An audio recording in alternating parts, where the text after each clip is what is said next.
मंत्रिमंडल के मेरे साथी doctor Jitendra Singh, PK Mishra ji, Rajiv Gauba ji, Shri V Srinivasan ji और यहाँ उपस्थित सिविल सेवा के सभी सदस्य और वर्चुअली देश भर से जुड़े सभी साथियों, देवियों और सज्जनों, सिविल सेवा दिवस पर आप सभी कर्मयोगियों को बहुत बहुत शुभकामनाएं। आज जिन साथियों को ये अवार्ड मिले हैं उनको, उनकी पूरी टीम को और उस राज्य को भी मेरी तरफ से बहुत बहुत बधाई।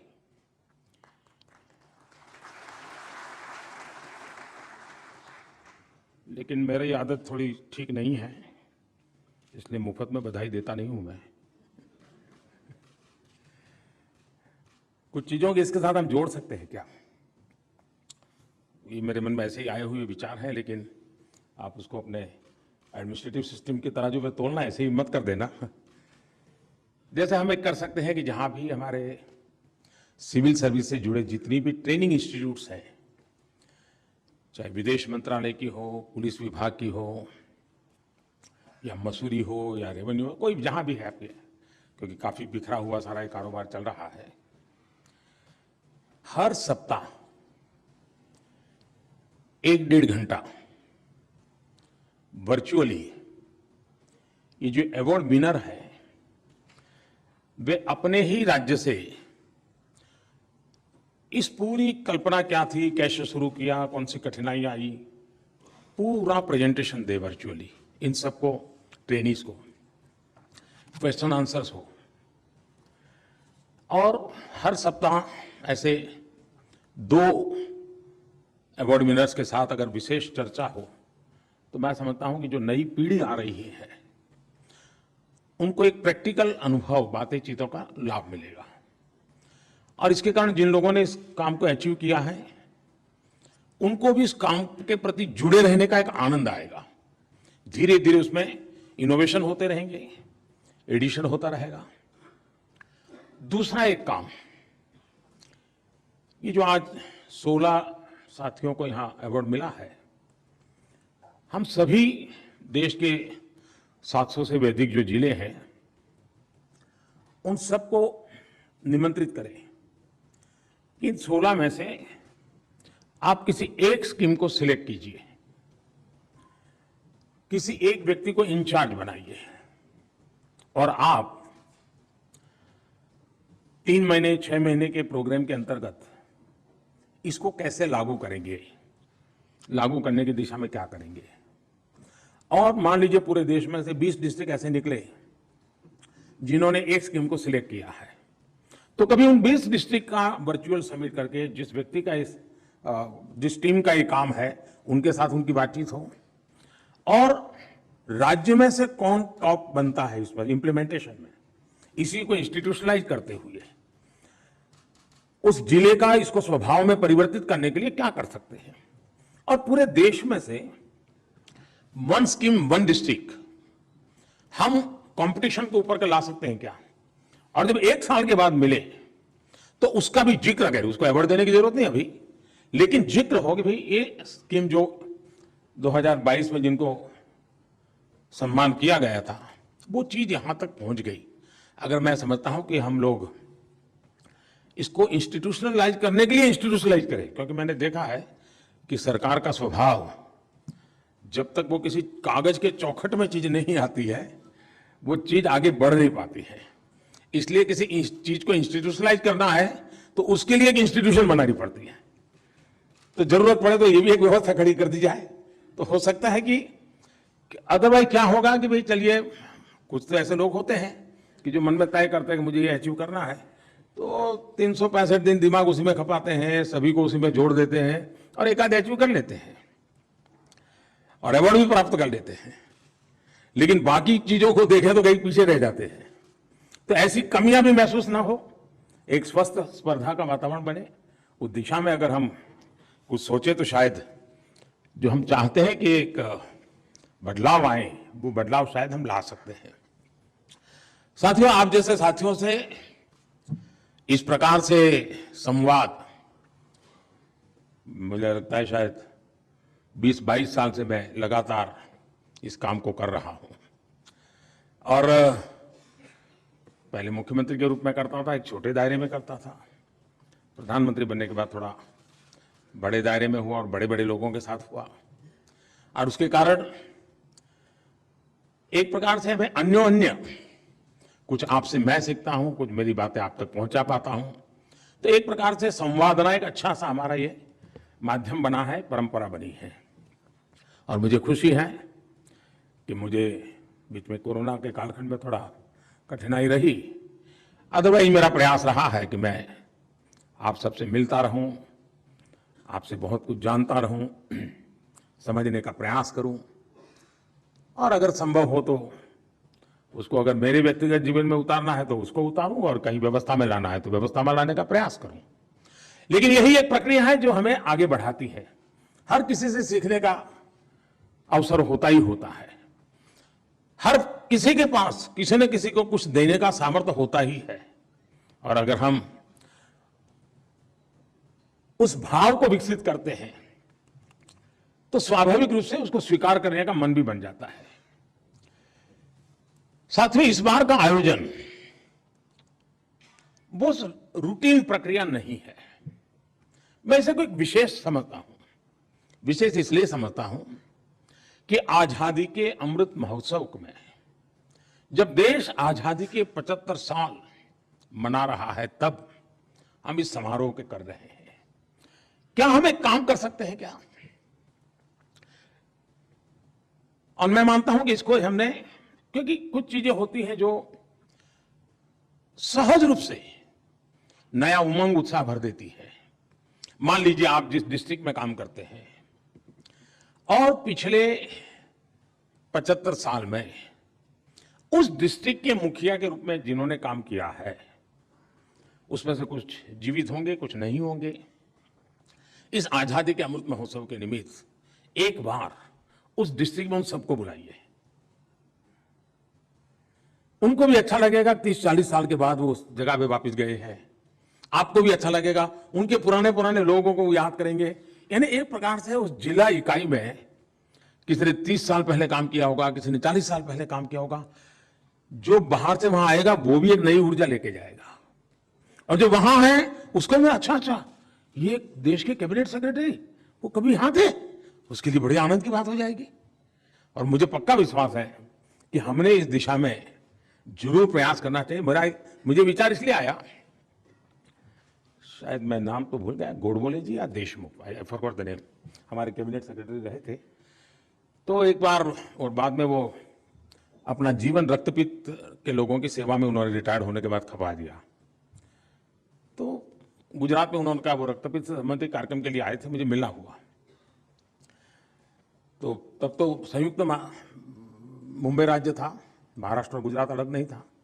तो उन्होंने मुझे बताया, मैं बनासकांठा में डिस्ट्रिक्ट कलेक्टर था, और बाद में बोले महाराष्ट्र अलग बना, तो मैं महाराष्ट्र कैडर चला गया और फिर मैं भारत सरकार में चला गया। लेकिन इतना सा सुनना मेरे लिए, मुझे उनके साथ एकदम से जोड़ दिया। तो मैंने उनको पूछा कुछ समय बनासकांठा में कैसे होता था, आप कैसे काम करते थे। यानी चीजें छोटी होती हैं लेकिन उसका सामर्थ्य बहुत बड़ा होता है। और एक मोनोटोनस जिंदगी में बदलाव लाने के लिए व्यवस्थाओं में जान भरना बहुत जरूरी होता है। व्यवस्थाएं जीवंत होनी चाहिए, व्यवस्थाएं डायनेमिक होनी चाहिए। और जब पुराने लोगों से मिलते हैं तो उनके जमाने में व्यवस्था किस कारण से विकसित हुई थी, उसकी बैकग्राउंड इंफॉर्मेशन हमें उस परंपरा को चलाना, नहीं चलाना, बदल लाना, नहीं लाना, बहुत चीजें सिखा करके जाते हैं। मैं चाहूंगा कि आजादी के इस अमृत काल में आप अपने डिस्ट्रिक्ट में, जो पहले डिस्ट्रिक्ट कलेक्टर के रूप में काम करके गए हैं, एक बार अगर हो सके उनका मिलने का कार्यक्रम बनाइए। आपके उस पूरी डिस्ट्रिक्ट के लिए वो एक अनुभव नया आएगा। उसी प्रकार से राज्यों में जो चीफ सेक्रेटरी के नाते काम करके गए हैं, एक बार राज्य के मुख्यमंत्री उन सबको बुला ले, देश के प्रधानमंत्री जितने भी कैबिनेट सेक्रेटरी रहे हैं कभी उनको बुला लें, हो सकता है कि क्योंकि आजादी का अमृतकाल 75 साल की इस यात्रा में भारत को आगे बढ़ाने में सरदार पटेल का ये जो तोहफा है हमें सिविल सर्विस का, इसके जो ध्वजवाहक लोग रहे हैं, जो आज जिसमें से जितने भी जीवित हैं, उन्होंने कुछ न कुछ तो योगदान दिया ही है इस देश को आज तक पहुंचाने में। उन सबका स्मरण करना, उनका मान सम्मान करना, यह भी आजादी के अमृतकाल में इस पूरी सिविल सर्विस को ऑनर करने वाला विषय बन जाएगा। मैं चाहूंगा इस 75 साल की यात्रा उनको हम समर्पित करें, उनका गौरवगान करें और एक नई चेतना लेकर के हम आगे बढ़े और इस दिशा में हम प्रयत्न कर सकते हैं। साथियों, ये हमारा जो अमृतकाल है, ये अमृतकाल सिर्फ बीते 7 दशक का जय जयकार करने का ही है, ऐसा नहीं है। मैं समझता हूं हम 70 से 75 गए होंगे, रूटीन में गए होंगे, 60 से 70 गए होंगे, 70 से 75 गए होंगे, रूटीन में गए होंगे, लेकिन 75 से 2047 इंडिया एट 100 ये रूटीन नहीं हो सकता है। ये आज का अमृत महोत्सव हमारा वो एक वाटरशेड होना चाहिए, जिसमें अब 25 साल को एक इकाई के रूप में ही हमने देखना चाहिए, टुकड़ों में नहीं देखना चाहिए।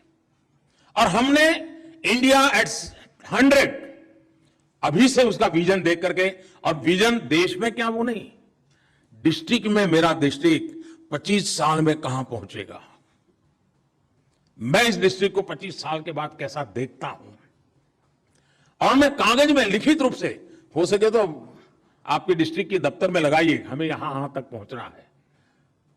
आप देखिए एक नई प्रेरणा, नया उत्साह, नया उमंग उसके साथ जुड़ जाएगा।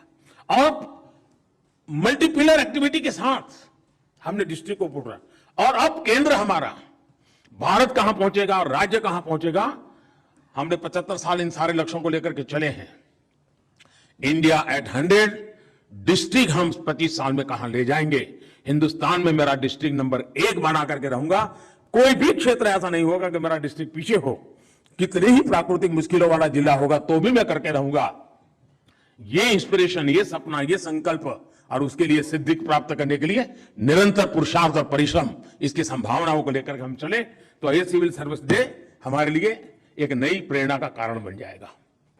साथियों, हर भारतवासी आज आपको जिस आशा आकांक्षा से देख रहा है, उसे पूरा करना में आपके प्रयासों में कोई कमी ना हो, उसके लिए आज आपको भी सरदार वल्लभ भाई पटेल ने हम सबको जो प्रेरणा दी, जो संदेश दिया, और जिस संकल्प के लिए हमें प्रेरित किया, हमें उस संकल्प को फिर से एक बार दोहराना है, हमें फिर से खुद को उसके लिए वचनबद्ध करना है और यहीं से कदम को आगे बढ़ाते हुए निकलना है। हम एक लोकतांत्रिक व्यवस्था में हैं और हमारे सामने 3 लक्ष्य साफ साफ होने चाहिए, और मैं मानता हूं कि उसमें कोई कॉम्प्रोमाइज नहीं होना चाहिए। और 3 ही होता नहीं है, बाकी और कुछ चीजें हो सकती है, लेकिन मैं सिर्फ 3 को आज समावित करना चाहता हूं। पहला लक्ष्य है कि आखिरकार हम देश में जो भी व्यवस्थाएं चलाते हैं, जो भी बजट खर्च करते हैं, जो भी पद प्रतिष्ठा हम प्राप्त करते हैं, किसके लिए है जी? ये सब क्यों है? ये मेहनत किस बात के लिए है? ये तामझाम किस बात के लिए है?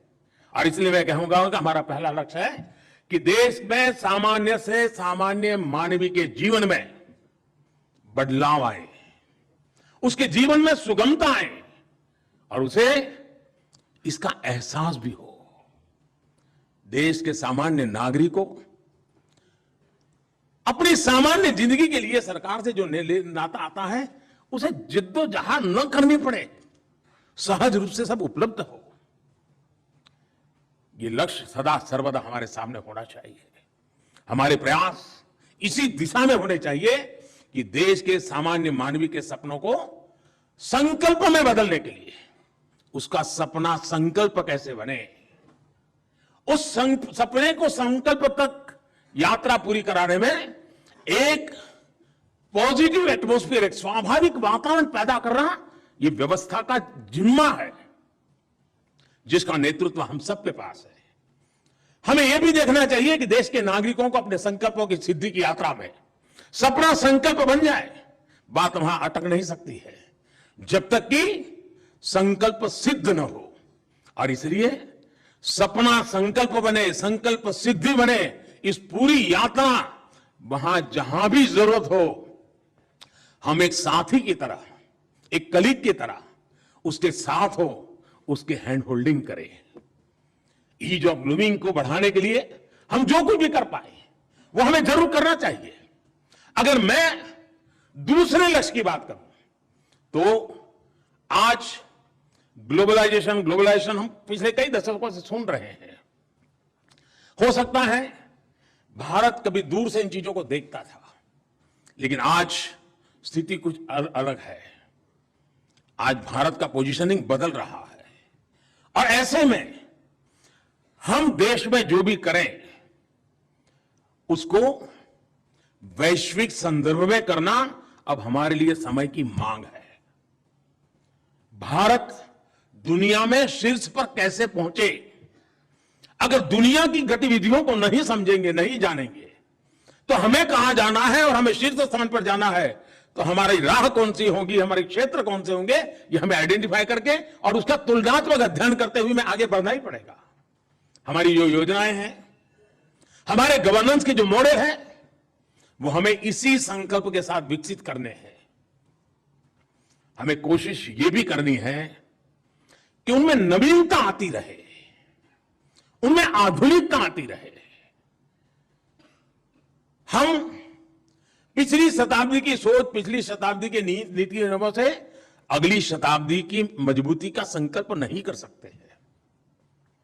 और इसलिए हमारी व्यवस्थाओं में, हमारे नियमों में, हमारी परंपराओं में पहले शायद बदलाव लाने में 30 साल 40 साल चले जाते होंगे तो चलता होगा। बदलते हुए विश्व और तेज गति से बदलते हुए विश्व में हम पलक पलक के हिसाब से चलना पड़ेगा, ऐसा मेरा मत है। अगर मैं आज तीसरे लक्ष्य की बात करूं, जो एक प्रकार से मैं दोहरा रहा हूं, क्योंकि इस बात को मैं लगातार कह रहा हूं, सिविल सर्विस का सबसे बड़ा काम ये कभी भी हमारे लक्ष्य से ओझल नहीं होना चाहिए। व्यवस्था में हम कहीं पर भी हो, पद पर हम कहीं पर हो, लेकिन हम जिस व्यवस्था से निकले हैं उस व्यवस्था में हमारी वो प्राइम रिस्पॉन्सिबिलिटी है, और वो है देश की एकता, देश की अखंडता। उसमें हम कोई कॉम्प्रोमाइज नहीं कर सकते।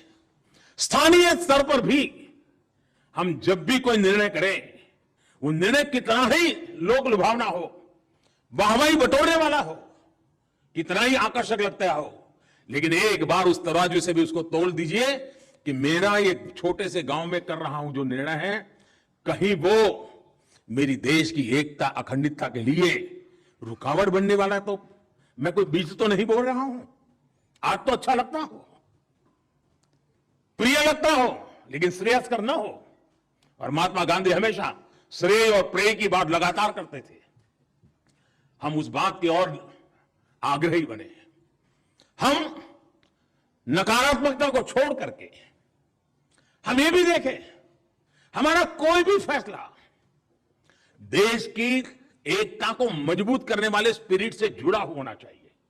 सिर्फ वो तोड़ता नहीं, इतना इनफ नहीं है, वो मजबूती देता है कि नहीं देता है।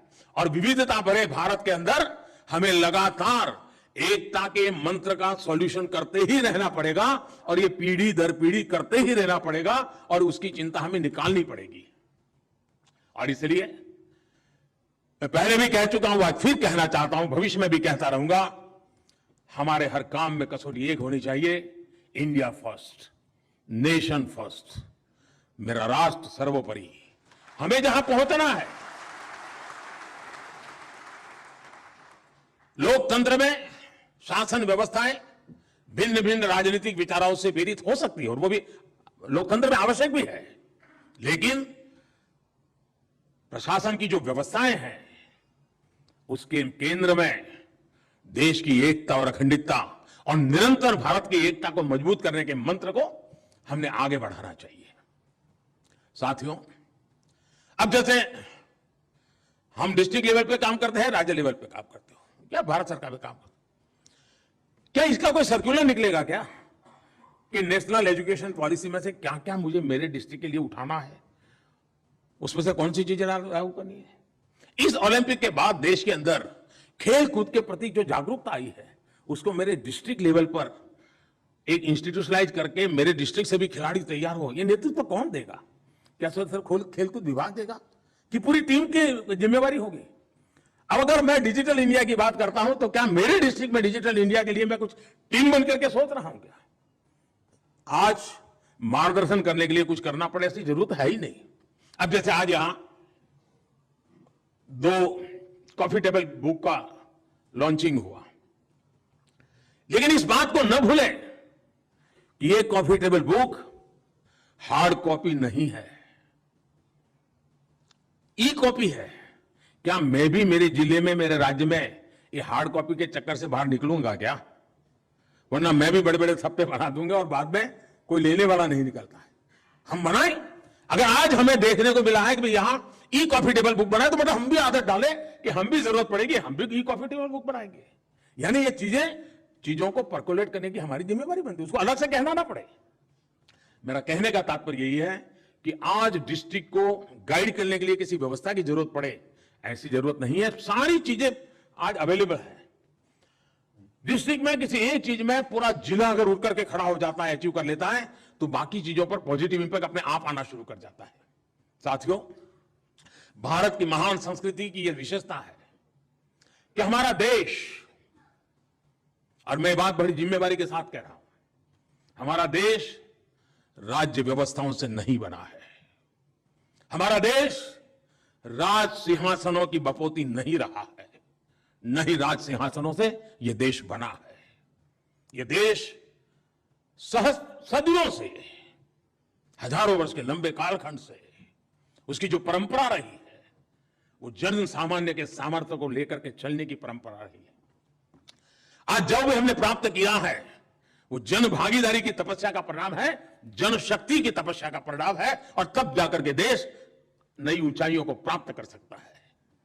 पीढ़ी दर पीढ़ी के योगदान से समय की जो भी आवश्यकताएं थी, उनको पूरा करते हुए, उन परिवर्तनों को स्वीकार करते हुए, जो काल बाह्य है उसको छोड़ते हुए, हम वो समाज है, जीवन समाज है जिसने काल बाह्य परंपरा को खुद ने तोड़ के फोड़ उठा करके फेंक दिया है। हम आंखें बंद करके उसको पकड़ करके जीने वाले लोग नहीं है, समयानुकूल परिवर्तन करने वाले लोग हैं। दुनिया में, मैं एक दिन, बहुत साल पहले की बात है, अमेरिका के स्टेट डिपार्टमेंट से मेरी बातें हो रही थी।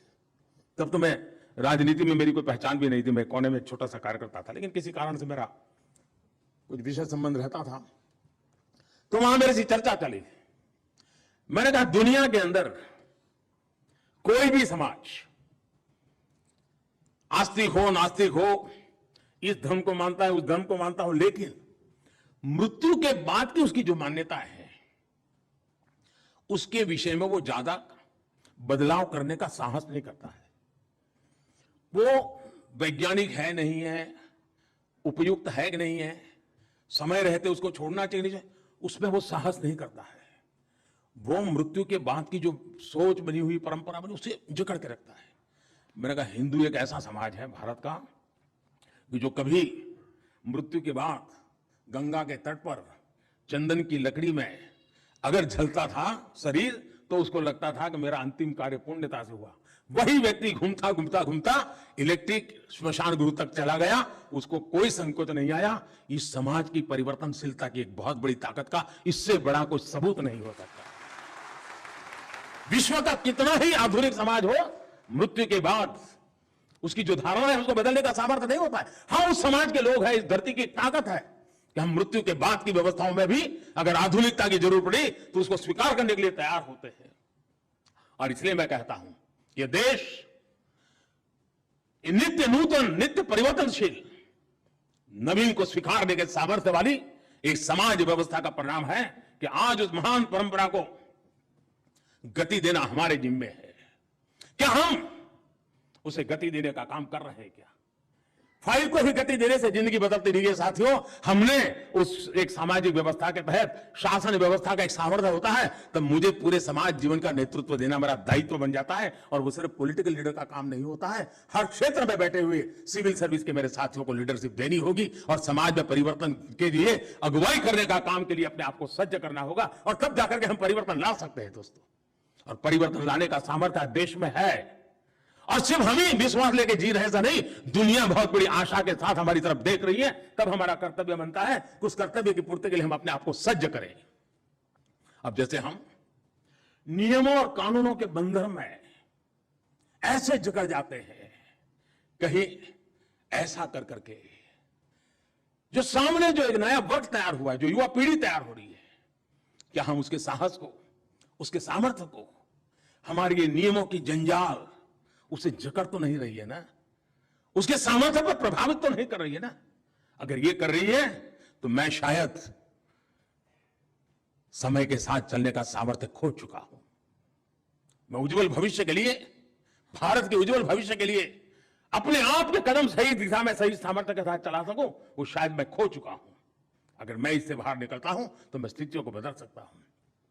और हमारे देश में आज भी देखा होगा, अभी आईटी सेक्टर दुनिया में भारत की जो एक छवि बनाने में अगर किसी ने शुरुआती रोल किया है तो हमारे आईटी सेक्टर के 20, 22, 25 साल के नौजवानों ने किया है। लेकिन अगर मान लीजिए हम ही लोगों ने उसमें अड़ंगे डाल दिए होते, कानून नियम में उसको जकड़ दिया होता, तो न मेरा आईटी सेक्टर इतना फला फुला होता, न ही दुनिया के अंदर उसका डंका बजा होता। दोस्तों, हम न थे तो वो आगे भी बढ़ पाए। तो कभी कभी हमें भी तो सोचना चाहिए कि दूर रह करके, ताली बजा करके, प्रोत्साहित करके भी दुनिया को बदला जा सकता है। आज हम गर्व कर सकते हैं स्टार्टअप्स के विषय में। 2022 अभी तो पहला क्वार्टर अभी पूरा हुआ है। 2022 के पहले क्वार्टर में 3 महीने के छोटे कालखंड के अंदर मेरे देश के नौजवानों ने स्टार्टअप की दुनिया में 14 यूनिकॉर्न की जगह प्राप्त कर ली। एक बहुत बड़ा अचीवमेंट है। अगर 14 यूनिकॉर्न सिर्फ 3 महीने के भीतर भीतर मेरा देश का नौजवान उस ऊंचाई को प्राप्त कर सकता है, हमारी क्या भूमिका है? कभी कभी तो हमें जानकारी भी नहीं होती है कि मेरे डिस्ट्रिक्ट का नौजवान था और टियर 2 सिटी के कोने में बैठा हुआ काम कर रहा था। अब अखबार में आया तो पता चला, अरे वो तो यहां पहुंच गया है। इसका मतलब यह हुआ कि शासन व्यवस्था के बाहर भी समाज के सामर्थ्य की ताकत बहुत बड़ी होती है। क्या मैं उसके लिए पोषक हूं कि नहीं हूं? मैं उसको प्रोत्साहित करता हूं कि नहीं करता हूं? मैं उसे रिकॉग्नाइज करता हूं कि नहीं करता हूं? कहीं ऐसा तो नहीं मैं तूने कर लिया जो कर लिया, लेकिन पहले क्यों नहीं मिले थे? सरकार पर क्यों नहीं आए थे? अरे नहीं आया वही तो है, आपका टाइम खराब नहीं किया, लेकिन आपको बहुत कुछ दे रहा है, आप उसका गौरवगान कीजिए। साथियों, मैंने 2 चीजों का उल्लेख किया है, लेकिन ऐसी बहुत सी चीजें हैं। इवन कृषि क्षेत्र में मैं देख रहा हूं हमारे देश के किसान आधुनिकता की तरफ जा रहे हैं। शायद उनकी संख्या कम होगी, मेरी बारीक दृष्टि में, मेरी नजर में वो कहीं स्थिर हुआ है क्या? अगर साथियों हम अगर इन चीजों को करते हैं तो मैं समझता हूं बहुत बड़ा बदलाव आएगा। एक और बात मैं कहना चाहता हूं, कभी कभी मैंने देखा है कि सेफ खेलना ज्यादातर लोगों के स्वभाव का हिस्सा बन जाता है। अरे छोड़ो यार, चलो भाई, हमें कहां कितने दिन रहना है एक डिस्ट्रिक्ट में, तो 2 साल 3 साल बहुत हो गया, चले जाएंगे आगे। हुआ क्या? मैं किसी को दोष नहीं देता हूं, लेकिन जब एक एश्योर्ड व्यवस्था मिल जाती है, जीवन की सिक्योरिटी पक्की हो जाती है, तो कभी कभी स्पर्धा का भाव नहीं रहता है। लगता है अब तो यार सब कुछ है, चलो नए संकट कहां मोड़ ले, जिंदगी तो चली जाने वाली है, बच्चे बड़े हो जाएंगे, कहीं कहीं मौका तो मिलना ही मिलना है उनको, हमें क्या करना है? और उसमें से खुद के प्रति भी उदासीन हो जाते हैं। व्यवस्था छोड़ो, खुद के लिए भी उदासीन हो जाते हैं। ये जिंदगी जीने का तरीका नहीं है दोस्तों। स्वयं के प्रति कभी उदासीन नहीं होना चाहिए, जी भर के जीने का आनंद लेना चाहिए और कुछ कर करके गुजरने का हर पल का हिसाब लेते रहना चाहिए, तब जाकर के जिंदगी जीने का मजा आता है। बीते हुए पल में मैंने क्या पाया, बीते हुए पल में मैंने क्या दिया, इसका लेखा जोखा करने का अगर स्वभाव नहीं है तो जिंदगी धीरे धीरे खुद से उदास कर देती है और फिर जीने का वो जज्बा ही नहीं रहता है दोस्तों। मैं तो कभी कभी कहता हूं कि एक सितार वादक और एक टाइपिस्ट, दोनों का फर्क देखा है क्या? एक कंप्यूटर ऑपरेटर उंगली को ही खेल करता है, लेकिन 45-50 की उम्र पहुंचते हुए कभी मिलोगे तो बड़ी मुश्किल से ऊपर देखता है। एक दो बार बोलो तो सुनता भी नहीं है। बड़े आग्रह से कहो, हाँ साहब क्या था। आधा मरी हुई जिंदगी जी रहा है वो, जिंदगी बोझ बन गई है। करता तो उंगली का ही काम है, टाइपराइटर पे उंगली ही घुमाता है। और दूसरी तरफ सितार वादक, वो भी तो उंगली का खेल करता है, लेकिन उसको 80 साल की उम्र में मिलिए, चेहरे पर चेतना नजर आती है, जिंदगी भरी हुई नजर आती है, सपनों से जीने वाला इंसान नजर आता है। दोस्तों, उंगली के ही खेल दोनों ने गुजारे हैं, लेकिन ये चलते चलते मरता चला जाता है, दूसरा चलते चलते जीता चला जाता है। क्या ये बदलाव जिंदगी को भीतर से जीने का संकल्प हमारा होता है क्या? तब जाकर के जिंदगी बदली जाती है दोस्तों। और इसलिए मैं कहता हूं साथियों कि मेरी इस टीम में देश के हर कोने में लाखों मेरे साथी हैं। उनके जीवन में चेतना होनी चाहिए, सामर्थ्य होना चाहिए, कुछ कर गुजरने का संकल्प होना चाहिए, तभी तो जिंदगी जीने का आनंद आता है दोस्तों।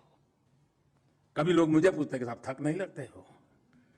शायद यही कारण है जो मुझे थकना नहीं देता है। मैं पल पल को जीना चाहता हूं, पल पल को जी करके औरों को जीने के लिए जीना चाहता हूं।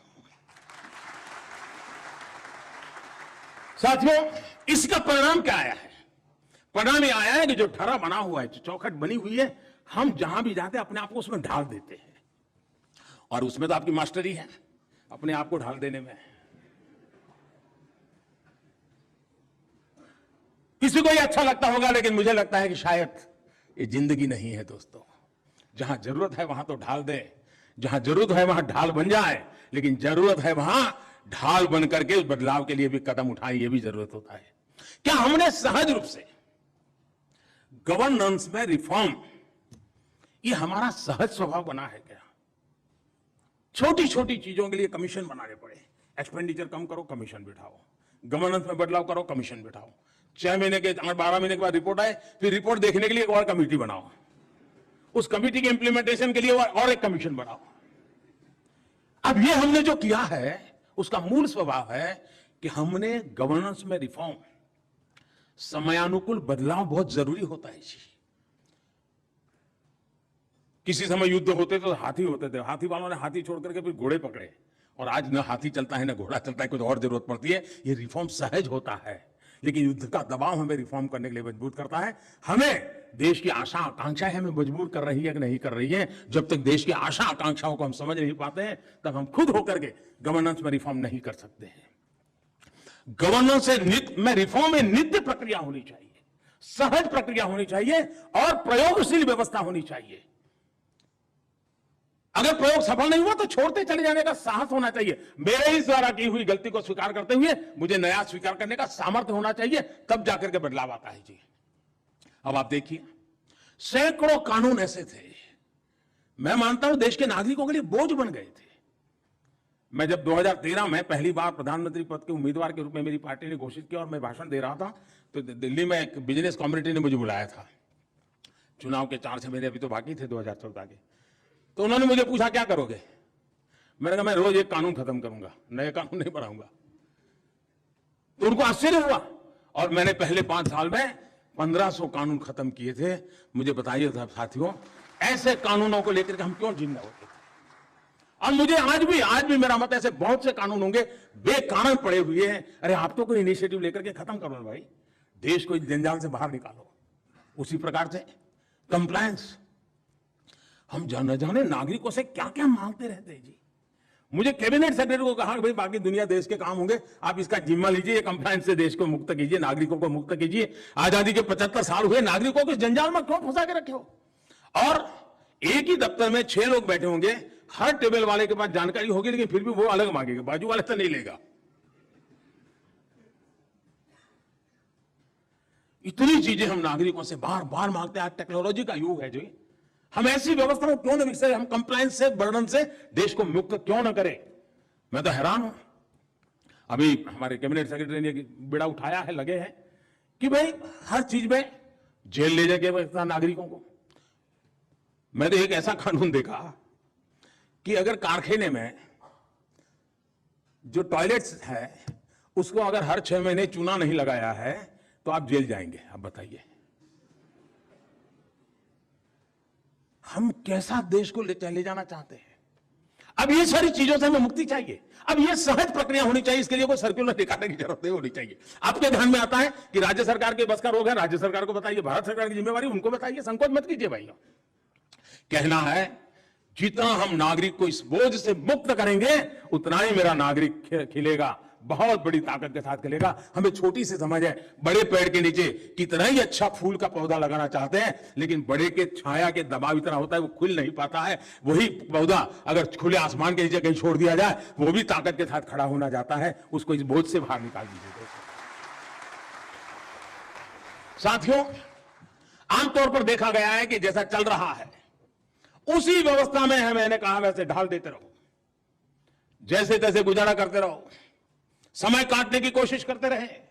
पिछले 7 दशक में अगर हम इसकी समीक्षा करें तो एक बात आपको जरूर दिखेगी, जब भी कोई संकट आया, कोई प्राकृतिक आपदा आई, कोई विशिष्ट प्रकार का दबाव पैदा हुआ, तो फिर हमने बदलाव, कोरोना आया तो दुनिया भर के बदलाव हमने किए अपने में। लेकिन क्या ये स्वस्थ स्थिति है क्या?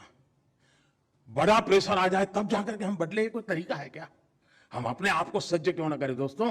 और इसलिए हमने संकट में समय में रास्ता खोल दिया। अब एक समय था हम अभाव में गुजारा करते थे और इसलिए हमारे सारे जो नियम विकसित हुए वो अभाव के बीच कैसे जीना वो बने।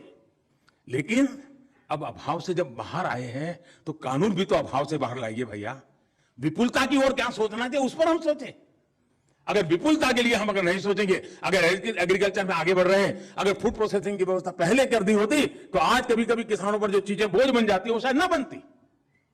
और इसलिए मैं कहता हूं कि संकट में से रास्ते खोजने का तो तरीका सरकारों ने सीख लिया है, लेकिन एक स्थायी भाव से व्यवस्थाओं को विकसित करना ये हम लोगों का, और हमें विजुअलाइज करना चाहिए कि भाई ये समस्याएं आती हैं, समस्याएं खत्म कैसी हो, उसके लिए समाधान क्या निकले, इसलिए काम करना चाहिए। उसी प्रकार से हम चुनौतियों के पीछे मजबूरन भागना पड़े ठीक नहीं है जी। हम चुनौतियों को भांपना चाहिए। अगर टेक्नोलॉजी ने दुनिया बदली है तो मुझे उस गवर्नेंस में उसके साथ आने वाली चुनौतियों का मुझे पता होना चाहिए। मैं अपने आप को उसके लिए सज्ज करूं। और इसलिए मैं चाहूंगा कि गवर्नेंस रिफॉर्म ये हमारा नित्य क्रम होना चाहिए, लगातार कोशिश होनी चाहिए। और मैं तो कहूंगा कि जब भी हम रिटायर्ड हो जाएं तो मन में से एक आवाज निकलनी चाहिए कि मेरे कालखंड में मैंने गवर्नेंस में इतने इतने रिफॉर्म किए और वो व्यवस्थाएं विकसित की जो शायद आने वाले 25-30 साल तक देश को काम आने वाली है। अगर ये बदलाव होता है तो परिवर्तन होता है। साथियों, बीते 8 साल के दौरान देश में अनेक बड़े काम हुए हैं। इनमें से अनेक अभियान ऐसे हैं जिनमें मूल में बिहेवियरल चेंज है। ये कठिन काम होता है और राजनेता तो कभी इसमें हाथ लगाने की हिम्मत ही नहीं करता है। लेकिन मैं राजनीति से बहुत परे हूं दोस्तों। लोकतंत्र में एक व्यवस्था है, मुझे व्यवस्था से गुजर करके आना पड़ा है, वो अलग बात है। मैं मूलतः राजनीति के स्वभाव का नहीं हूं। मैं जननीति से जुड़ा हुआ इंसान हूं, जन सामान्य की जिंदगी से जुड़ा हुआ इंसान हूं।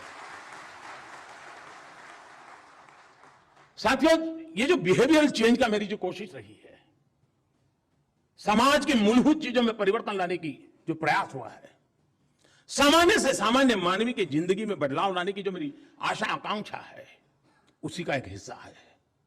और जब मैं समाज की बात करता हूं तो शासन व्यवस्था में बैठे लोग अलग नहीं है इससे, वो कोई दूसरे ग्रह से नहीं आए हैं, वो भी उसी का हिस्सा है। क्या हम ये जो बदलाव की बात करते हैं, मैं देखता हूं कभी अफसर मुझे शादी का कार्ड देने आते हैं तो मेरा तो स्वभाव है मैं छोड़ नहीं पाता हूं। और मैंने देखा मेरे पास आते हैं तो बड़ा महंगा कार्ड नहीं लेके आते हैं, बहुत ही सस्ता कार्ड लाते हैं, लेकिन उस पर प्लास्टिक का कवर होता है, ट्रांसपेरेंट। तो मैं सहज पूछता हूं तो ये सिंगल यूज प्लास्टिक अभी भी उपयोग करते हैं आप? तो बेचारे शर्मिंदगी महसूस करते हैं। मेरा कहना यह है, जो हम देश के पास अपेक्षा करते हैं कि भाई सिंगल यूज प्लास्टिक न करे, क्या मेरे दफ्तर में मैं जहां हूं, मैं काम करता हूं, क्या मैं मेरे जीवन में बदलाव ला रहा हूं, मेरी व्यवस्था में बदलाव ला रहा हूं?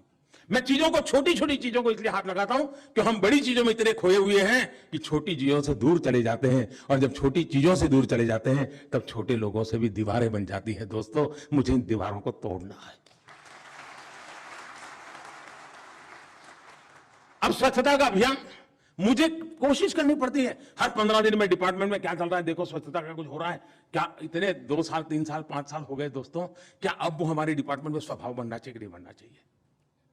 अगर वो स्वभाव नहीं बना है तो देश के सामान्य नागरिक से उसको स्वभाव बन जाएगा, ये अपेक्षा करना ज्यादा ही होगा। और इसलिए मैं कहता हूं साथियों, हमने इसकी व्यवस्था को स्वीकार करना। अब हम डिजिटल इंडिया की बात करते हैं, फिनटेक की चर्चा करते हैं। भारत ने फिनटेक में जो गति लाई है, डिजिटल पेमेंट की दुनिया में जो कदम उठाया, जब मैं काशी के किसी नौजवान को इनाम मिलता है हमारे अफसर को, तो ताली बजाने का मन तो कर जाता है। क्यों? तो वो रेडी पटरी वाला कोई डिजिटल पेमेंट की काम कर रहा है और हम तस्वीर पर देखते हैं, अच्छा लगता है। लेकिन मेरा बाबू वो डिजिटल पेमेंट नहीं करता है। अगर मेरी व्यवस्था में बैठा हुआ इंसान वो काम नहीं करता है, मतलब मैं इसे जन आंदोलन बनाने में रुकावट बना हूं। सिविल सर्विस डे में ऐसी बातें करनी की नहीं चाहिए, नहीं करनी चाहिए, विवाद हो सकता है। आप तो 2 दिन बैठने वाले, तो मेरी भी बाल की खाल उधार लोगे, मुझे पूरा पता है। लेकिन फिर भी साथियों मैं कहता हूं, जो चीजें अच्छी लगती है, जो हम समाज से अपेक्षा करते हैं, उसका कहीं ना कहीं हमें अपने से भी शुरू करना चाहिए, हमने कोशिश करनी चाहिए। अगर हम इन चीजों को कोशिश करेंगे तो हम बहुत बड़ा परिवर्तन ला सकते हैं। हम कोशिश करें। अब जेम पोर्टल, क्या बार बार सर्कुलर निकालना पड़े क्या कि हम अपने डिपार्टमेंट को जेम पोर्टल पर 100% कैसे ले जाएं?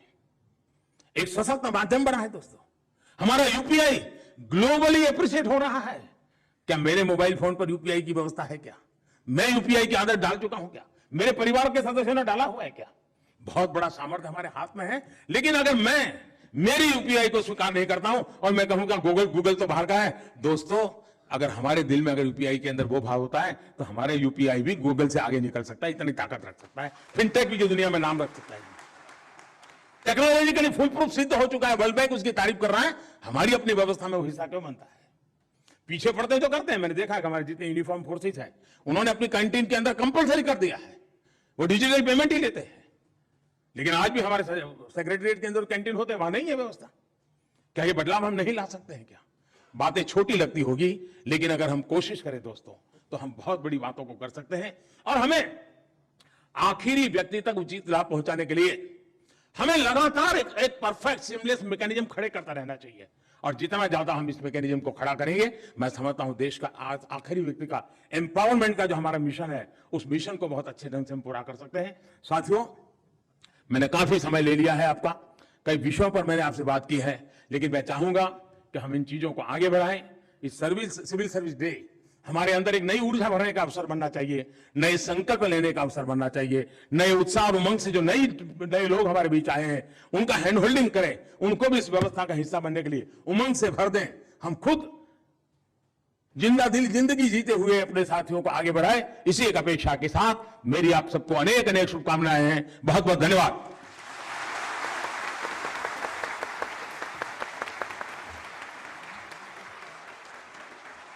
बहुत बहुत धन्यवाद माननीय प्रधानमंत्री जी।